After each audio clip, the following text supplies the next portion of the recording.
नमस्ते बच्चों। आज हम पढ़ेंगे केमिकल रिएक्शंस एंड इक्वेशंस। तो हम स्टार्ट करते हैं और हम लाइन बाय लाइन पढ़ेंगे। एनसीईआरटी को कवर करेंगे, देन हम मंजीत को भी कवर करेंगे। सबसे पहले है consider the flowing situation of daily life and think what happen one milk is left at room temperature during summer and iron Tawa is left exposed to humid atmosphere. Grapes get fermented, food is cooked, food get digested in our body, we aspire.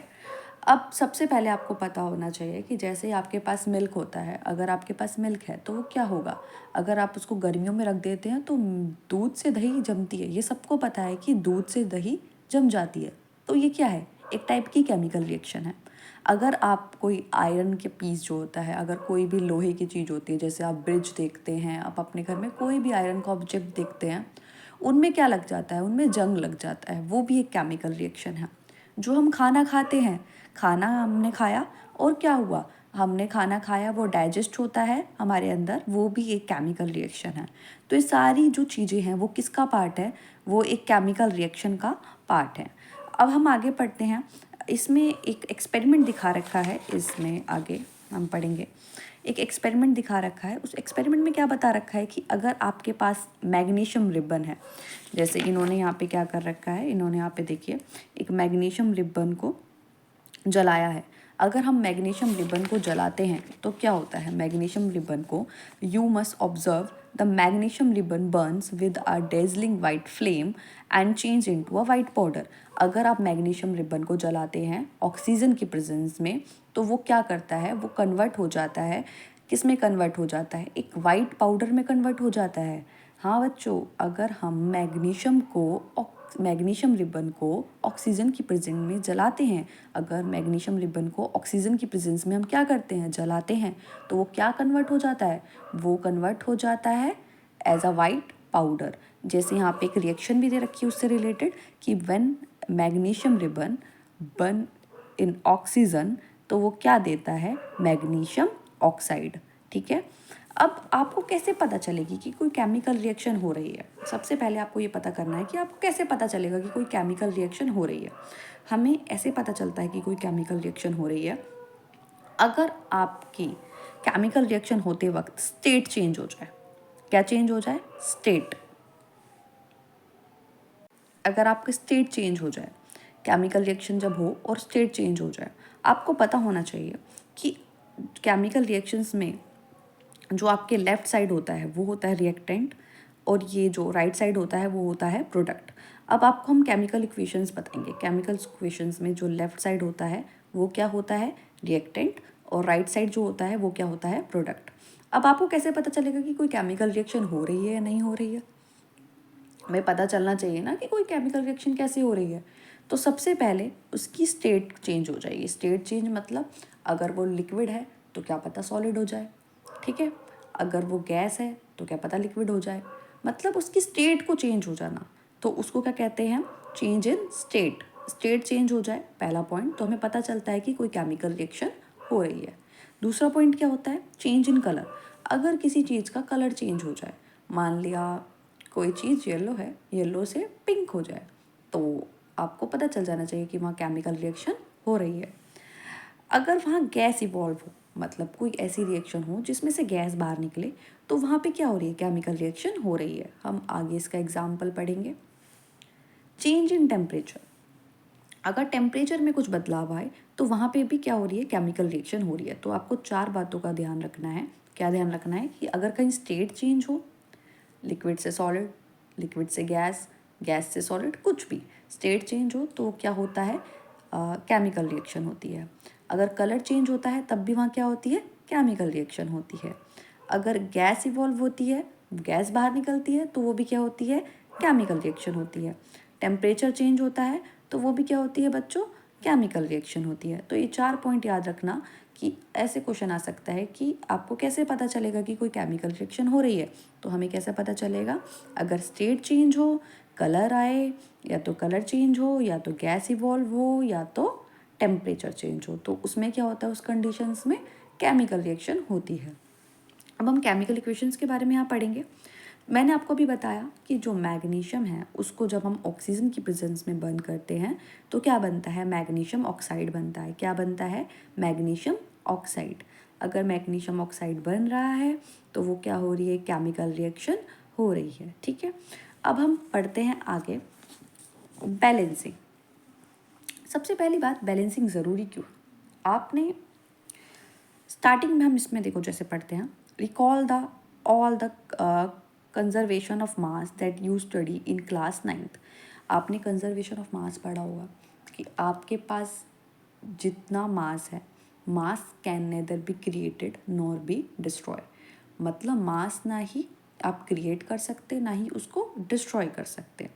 अब जैसे simple सी बात है कि अगर आपके पास आपने 1 kilo सब्जी बनाई है, आप सब्जी बना रहे हैं, 1 किलो सब्जी काटी है तो आपको 1 किलो सब्जी ही बनेगी ना। ऐसा तो नहीं है कि वो कम हो जाएगी या ज़्यादा हो जाएगी। तो केमिकल रिएक्शंस में भी क्या होता है, जितना आप, मैंने आपको पहले ही बताया कि जो लेफ्ट साइड होता है वो क्या होता है, रिएक्टेंट, जो राइट साइड होता है वो क्या होता है, प्रोडक्ट। तो जितना रिएक्टेंट होगा उतना ही प्रोडक्ट बनेगा। तो इसमें एक क्वेश्चन ऐसे भी आ जाता है कि ये किस जो केमिकल इक्वेशंस हैं वो किस फंडे पे काम करती हैं। वो फंडे पे काम करती है, मास can nether be created nor be destroy. इस फंडे पे वो काम करती हैं। ठीक है, अब हम नेक्स्ट पढ़ते हैं, जैसे कि एक पॉइंट और याद रखना, what is the total mass of the element present in the product of a chemical is equal to the total mass of the reactant। मतलब जितना रिएक्टेंट का मास होगा उतना ही बच्चों प्रोडक्ट का मास होगा। इन अदर वर्ड्स ये भी याद रखना, the number of atoms of each element remain the same before and after a chemical reaction. मतलब केमिकल रिएक्शन से पहले और बाद में, केमिकल रिएक्शन के पहले और बाद में एटम सेम रहेंगे। जैसे कि आप इस रिएक्शन में देखिए, ZnH2SO4। Zn क्या होता है बच्चों, जिंक। क्या होता है, जिंक। H2SO4 क्या होता है, सल्फ्यूरिक एसिड। क्या होता है बच्चों, सल्फ्यूरिक एसिड। ये क्या बनाता है, ZnSO4। क्या बनाता है, ZnSO4, जैसे कहते हैं जिंक सल्फेट। क्या कहते हैं, जिंक सल्फेट। और H2 क्या होता है, H2 होता है हमारे पास हाइड्रोजन गैस रिलीज हो रही है। ठीक है, तो Zn zinc, H2SO4 sulphuric acid, क्या दिया इसने, ZnSO4 और क्या दिया, H2। ये केमिकल रिएक्शन हुई है बच्चों। क्या हुई है, एक केमिकल रिएक्शन। अब देखो हम पढ़ते हैं, हम यहाँ बात कर रहे थे कि सबके एटम सेम होंगे। जैसे यहाँ पे जिंक का एटम कितना है बच्चों, देखो काउंट करो, 1। और यहाँ पे जिंक का आइटम कितना है बच्चों, 1। तो रिएक्टेंट साइड भी 1 है और प्रोडक्ट साइड भी 1 है। ओके, यहाँ हाइड्रोजन कितने हैं बच्चों, 2। हाइड्रोजन कितने हैं, 2। और यहाँ पे हाइड्रोजन कितने हैं, 2। तो दोनों साइड सेम है, दोनों आइटम सेम है। यहाँ सल्फर कितना है बच्चों, 1। और यहाँ पे सल्फर कितना है बच्चों, 1। तो दोनों साइड सेम है। यहाँ पे ऑक्सीजन कितना है, 4। और यहाँ पे कितना है बच्चों, 4। तो दोनों साइड सेम है। यहाँ पे भी ऑक्सीजन 4 है और यहाँ पे भी ऑक्सीजन 4 है। तो आप देख लेंगे जो यहाँ पे एटम है और जो यहाँ पे एटम है वो सेम है। जिंक का भी 1 है यहाँ पे, और रिएक्टेंट साइड और प्रोडक्ट साइड भी 1 है। हाइड्रोजन का भी यहाँ पे 2 है और यहाँ पे भी 2 है।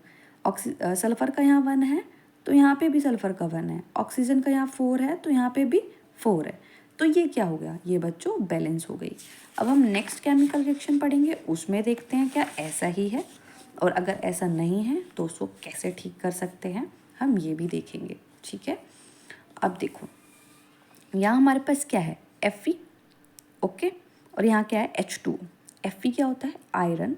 H2O क्या होता है बच्चों, H2O होता है वाटर। क्या होता है, वाटर। और इससे क्या बना, Fe3O4 फेरिक ऑक्साइड। क्या बना, फेरिक ऑक्साइड। और H2 क्या बना बच्चों, यहाँ पे हाइड्रोजन गैस। अब ये केमिकल रिएक्शन हुई, हमें ये अभी कुछ इंटरेस्ट नहीं लेना कि केमिकल रिएक्शन कैसे हुई, क्यों हुई, कब हुई।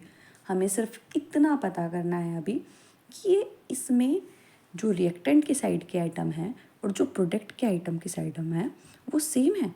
क्या यहाँ पे जो एटम है, यहाँ पे जो एटम है वो सेम है, ये हमें पता करना है बस। अभी हमें इस पे नहीं जाना कि केमिकल रिएक्शन हुई कैसे हुई, ये सब हम बाद में पता करेंगे।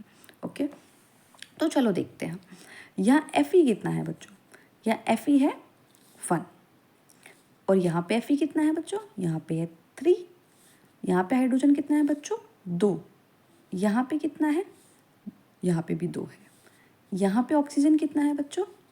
1। यहाँ पे ऑक्सीजन कितना है बच्चों? 4। तो अब आप देख लेंगे कि यहाँ पे हाइड्रोजन तो सेम है, यहाँ पे भी 2 है और यहाँ पे भी 2 है, बट ना तो आयरन सेम है और ना ही क्या सेम है बच्चों? ऑक्सीजन। ऑक्सीजन भी सेम नहीं है। तो अब हम इसे करेंगे बैलेंस। क्या करेंगे बच्चों? बैलेंस। बैलेंस कैसे करते हैं अब ये हमें सीखना पड़ेगा।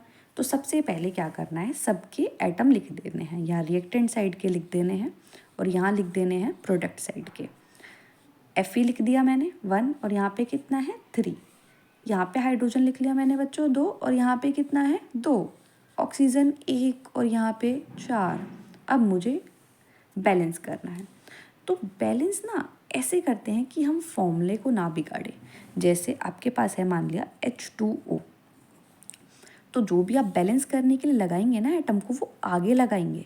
अगर मुझे ऑक्सीजन यहाँ 2 बनाने हैं तो मैं ऐसे करूँगी, 2 आगे लगाऊंगी, यहाँ पे ऐसे नहीं कर दूंगी ऑक्सीजन 2, ये गलत हो जाएगा, इट्स रॉन्ग।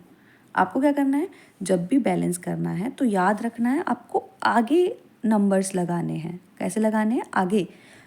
ऐसे नहीं लगा सकते जैसे अब मुझे CO2 है, मान लिया मुझे कार्बन को यहाँ 3 बनाना है तो मैं आगे लगाऊंगी कार्बन को। ऐसे नहीं है कि मैं ऐसे 3 को ऐसे लगा दूँ, ये रॉन्ग है, ये गलत हो जाएगा। ठीक है, तो आपको आगे नंबर ऑफ एटम्स से मल्टीप्लाई कर सकते हैं। अब जैसे चलो हम करते हैं, आगे बढ़ते हैं। यहाँ पे देखते हैं हम, यहाँ पे देखते हैं हम, हमारे पास है यहाँ पे क्या है बच्चों? Fe। यहाँ H2O था, यहाँ Fe3O4 तो यहाँ क्या था? O2 H2 sorry. अब हम क्या करेंगे, सबसे पहले देखते हैं। सबसे पहले हमें क्या करना है? बैलेंस। किसको बैलेंस कर सकते हैं? यहाँ देखो, यहाँ पे सबसे पहले हम कोशिश करते हैं कि हम हाइड्रोजन या ऑक्सीजन को बैलेंस करते हैं, क्योंकि हाइड्रोजन और ऑक्सीजन बैलेंस हो जाएगा तो बात बन जाती है हमारी। तो हम क्या करते हैं, यहाँ पे देखो, यहाँ पे क्या है बच्चों? ढंग से देखो, ऑक्सीजन 4 है। यहाँ पे कितना है ऑक्सीजन? यहाँ पे तो सिर्फ 1 है। ठीक है, यहाँ 4 है और यहाँ कितना है? 1 ऑक्सीजन है। तो कैसे करेंगे बैलेंस? हम क्या करेंगे, हम यहाँ पे 4 लगा देते हैं। हम क्या लगा देते हैं यहाँ पे? 4। देखो ना, ऑक्सीजन यहाँ पे 4 है और यहाँ पे कितना है? 1, क्योंकि सिंगल दिख रहा है 1। ठीक है, तो हम आगे 4 लगा देंगे। हम यहाँ पे क्या लगा देंगे? 4। अब ये तो 4 हो गए, 4 कितने हो गए? 4 ऑक्सीजन हो गए। जैसे यहाँ पे देखो, अब मेरी बात सुन, H2O, इसका मतलब है यहाँ 4 ऑक्सीजन हो गए और H2 कितने हो गए? 4 2 जा 8। H कितना हो गए? 8। चलो ठीक है, ऑक्सीजन का तो काम बन गया भाई, ऑक्सीजन तो 4 हो गए, पर हाइड्रोजन में गड़बड़ हो गई। 4 2 8 हो गया ये तो, और यहाँ पे कितने हैं? सिर्फ 2। तो हम क्या करेंगे, यहाँ पे भी एक 4 लगा देंगे। ठीक है, मतलब आप रिएक्टेंट के साइड भी लगा सकते हैं आगे और प्रोडक्ट के साइड भी लगा सकते हैं। ऐसा नहीं है सिर्फ एक ही साइड लगा सकते हैं, आप कहीं भी लगा सकते हैं। अब उसके बाद ये 8 हो गए और ये कितने हो गए? ये भी 8 है और यहाँ पे 4 ऑक्सीजन है तो यहाँ पे 4 ऑक्सीजन है। अब आयरन बचा, यहाँ पे आयरन कितने हैं? 3, तो यहाँ पे भी 3 बनाने पड़ेंगे। तो मैंने यहाँ पे आगे 3 लगा दिया, बस हो गया बैलेंस। दैट सिंपल, इतना ईजी था ना। चलो आगे करते हैं हम। अब ना यहाँ पे आपको इस पैराग्राफ में आपको ये बता रखा है कि अगर ये जो यहाँ पे लिखे हैं ये स्टेट लिखी है आगे, मतलब S मतलब होता है सॉलिड, G मतलब होता है गैस, G मतलब गैस, L मतलब लिक्विड, AQ मतलब एक्वस, एक्वस मतलब वाटर में मिक्स, कोई भी सॉल्यूशन है वो वाटर के साथ है। ठीक है, और S मतलब सॉलिड। तो यहाँ सबकी स्टेट मेंशन कर रखी है आगे कि ये सॉलिड फॉर्म में है, ये गैस फॉर्म में है, वाटर गैस फॉर्म में मतलब स्टीम की फॉर्म में है, ये सॉलिड फॉर्म में है, ये गैस फॉर्म में है।